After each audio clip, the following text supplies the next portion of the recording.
there's a little line called the Hitler line. It took a while to overcome. And like I say, 18th of May, the police troops finally take Cassino. And now Clark, that's the Clark. Between Anzio and Rome, the German defenses were very, very, very weak because Hitler had taken half of them out to send them to Barbarossa and other places. So von Arnim knew he was weak there, and he fully expected that Clark would take advantage of that, but Clark didn't. Instead, he got in his Jeep and he rode to Rome because he wanted to be the first one to ride through liberated Rome. And in the time he took to do that, it gave the Germans the opportunity to reinforce the line where all the troops had been taken out, and now the Americans were held up for a month and a half trying to get through there. They could have been through there in one day. So this is the controversy that continues about these American commanders in Italy. The Gothic line, that was the next serious position that was held by the Germans up north.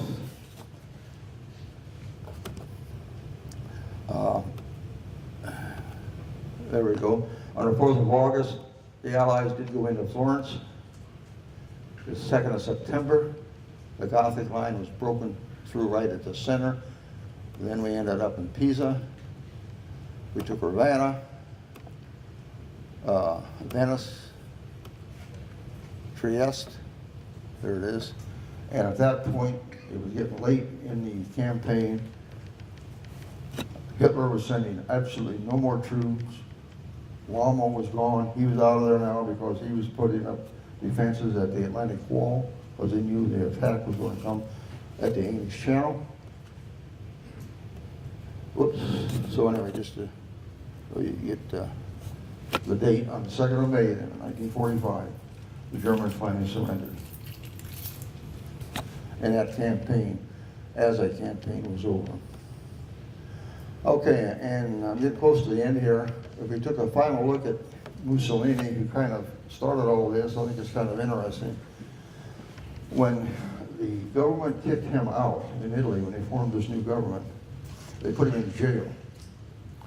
And Hitler sent one of his spies, like an American SEAL, so to speak, and rescued Mussolini out of that jail. His name was Scorzenzi. And he actually rescued him, brought him to Hitler, and Hitler put him in the Ukraine in a vacation home with his mistress. And there he stayed for a couple of months, and finally Hitler pulled him out and said, now I want you to go back into Italy. Now it's surrendered, the surrender's over. And you start forming fascist cells so we can get this bill back up again. So Mussolini did that. But it got so rough for him in terms of being caught. He and his mistress took overcoats like this, kind of like this gentleman has on here, a long overcoat all the way to his ankles, so they could be recognized. And they got in a truck, in a convoy, a German convoy that was heading back into Germany. They were going to escape. Well, Mussolini had on a pair of pants that had a white stripe down the side, his general pants.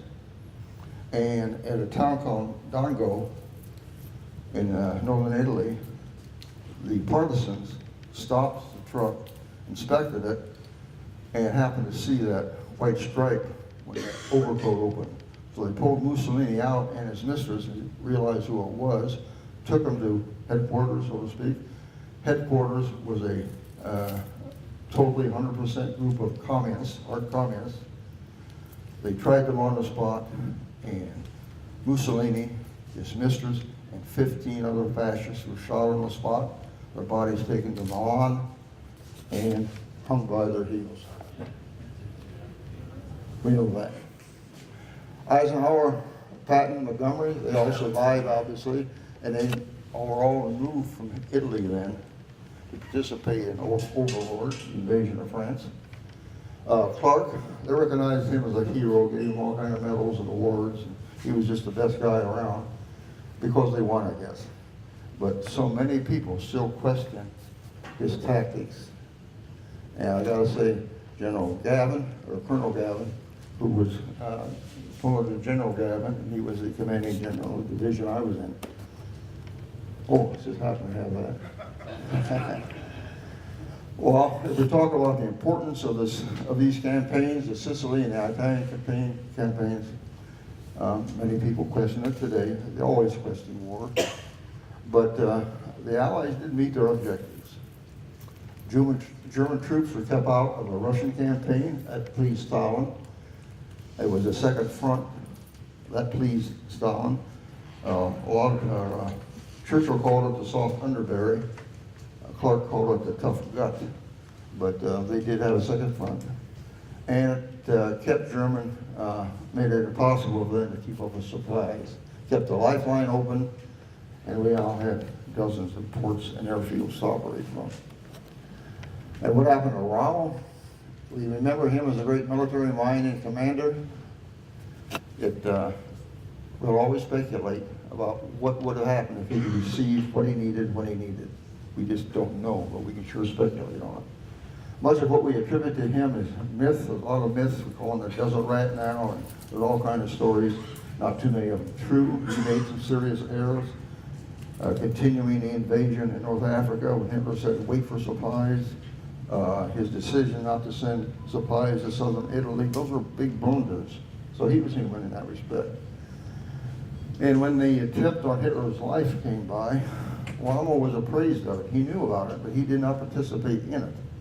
But after the failed attempt, stories came out, it was realized that Rommel knew about it. Hitler realized that. So they arrested Rommel and gave him a choice. We'll go through this terrible, terrible ordeal, or if you will simply take this cyanide capsule, we'll give you a hero's funeral, and we promise we will not touch your family. Absolutely, we'll treat you as a hero. So on a particular day, and this is a true story, Rommel's driver, who he'd had for all these years, drove him into the countryside. He stopped, sat on a rock, took the capsule, died, his cap fell off. The driver put it back on him, put him back in his vehicle, and drove him to wherever he drove him to. So that's how Rommel died. And to this day, in Germany, at that spot, there's a memorial. It says, this is the spot, this is where it happened, where he committed suicide. And I leave you then with Rommel's death mask. This was what Rommel looked like. Far cry from that one you saw earlier today, that soldier. This was the death mask of Rommel. Well, that's it. It's late. It's hard to cover all that, but I don't know about questions. I encourage you, if you have questions, write them down, and I can get them back to you. If you want a copy, a set of those slides, I'd be glad to send them to you. Just leave your name and an email address, or email me forward. And we thank you very